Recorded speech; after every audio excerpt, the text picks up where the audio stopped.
जय गुरु जी, संगत जी, जय गुरु जी, शुक्राना गुरु जी, अनंतम अनंतम शुक्राना। ओम नमः शिवाय, शिव जी सदा सहाय। ओम नमः शिवाय, गुरु जी सदा सहाय। जय गुरु जी, शुक्राना गुरु जी, अनंतम अनंतम शुक्राना। श्री गुरु चरण दुख हरण।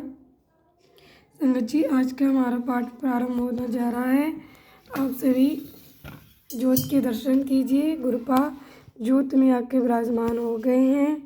जय गुरु जी, शुक्राना गुरु जी। ओम नमः शिवाय, शिव जी सदा सहाय। ओम नमः शिवाय, गुरु जी सदा सहाय।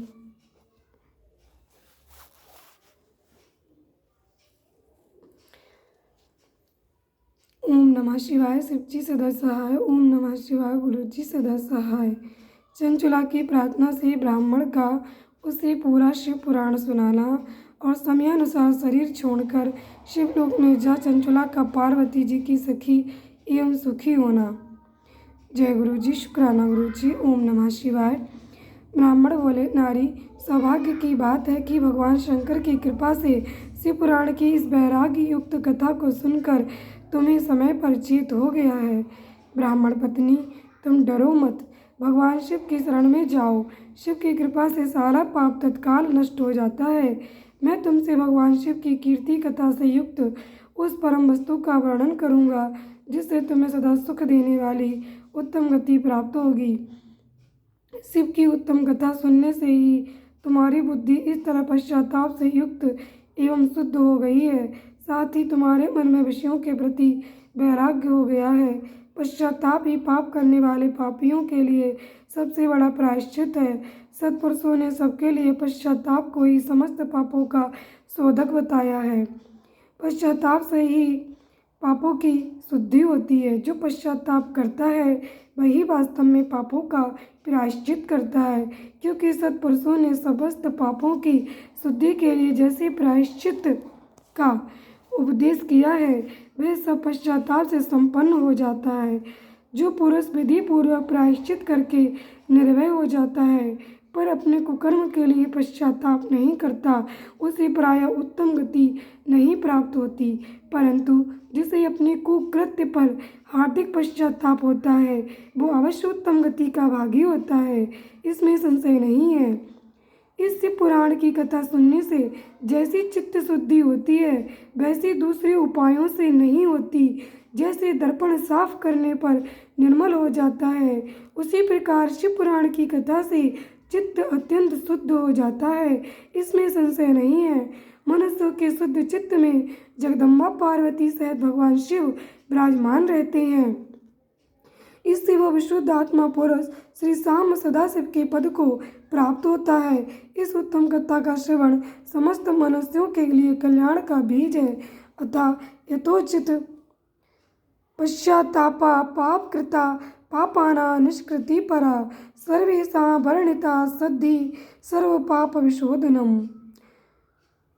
पश्चातापे नैव शुद्धि प्रायश्चितं करोति सा यथोपदिष्टं सद्धि भर्धि सर्व पाप विशोधनम।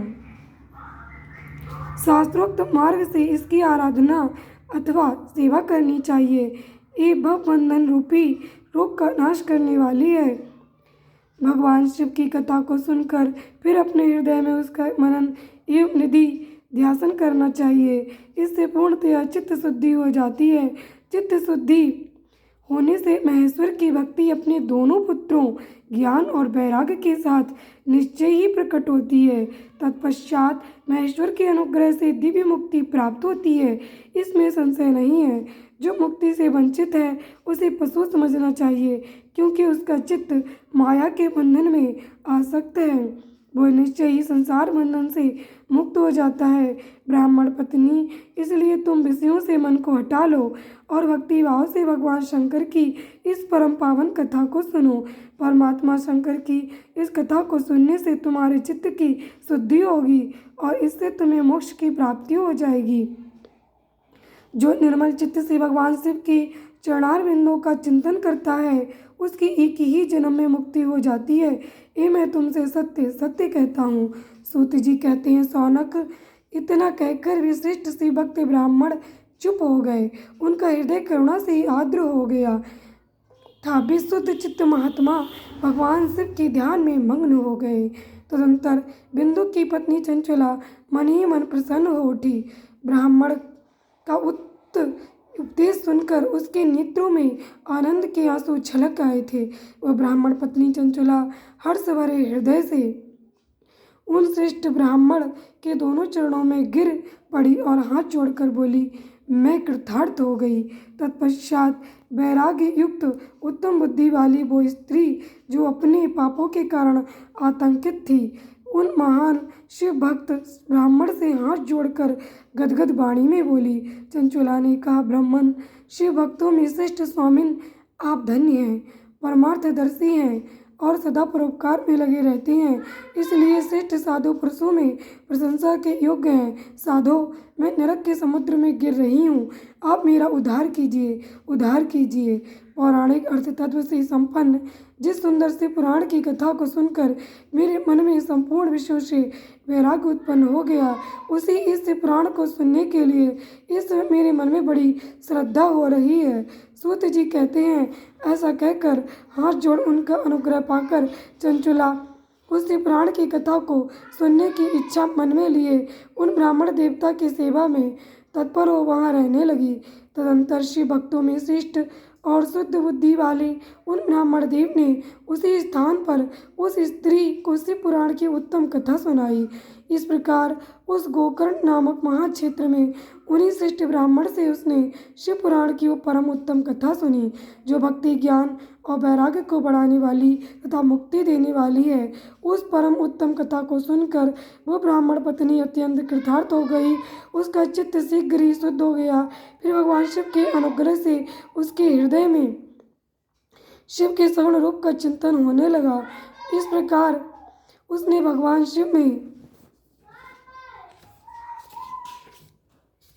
ओम नमः शिवाय, शिव जी सदा सहाय, ओम नमः शिवाय, गुरु जी सदा सहाय ने लगी रहने वाली उत्तम बुद्धि पाकर शिव की सच्चिदानंदमय स्वरूप का बारंबार चिंतन आरंभ किया। तत्पश्चात समय के पूरे होने पर भक्ति, ज्ञान और वैराग्य से युक्त हुई चंचला ने अपने शरीर को बिना किसी कष्ट के त्याग दिया। इतने में ही त्रिपुर शत्रु भगवान शिव का भेजा हुआ एक दिव्य विमान द्रुत गति से वहां पहुंचा, जो उनके अपने अपने गणों से संयुक्त और भांति भांति के शोभा साधनों से संपन्न था। चंचला उस विमान पर आरूढ़ हुई और भगवान शिव के शिष्ट पार्षदों ने उसे तत्काल शिवपुरी में पहुंचा दिया। उसके सारे मल धुल गए थे।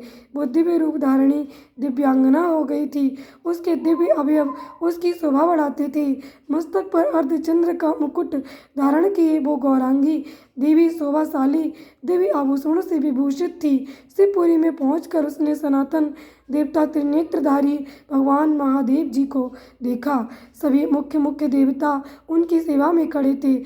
गणेश, भृंगी, नंदीश्वर तथा वीरभद्रेश्वर आदि उनकी सेवा में उत्तम भक्ति भाव से उपस्थित थे। उनकी अंग कांति करोड़ों सूर्य के समान प्रकाशित हो रही थी। कंठ में नील चिन्ह शोभा पाता था। 5 मुख और प्रत्येक मुख में 3-3 नेत्र थे। मस्तक पर अर्धचंद्राकार मुकुट शोभा देता था। उन्होंने अपने वामांग भाग में गौरी देवी को बिठा रखा था, जो विद्युत पुंज के समान प्रकाशित थीं। गौरीपति महादेव जी की कांति कपूर के समान गौर थी। उनका सारा शरीर श्वेत भस्म से भासित था।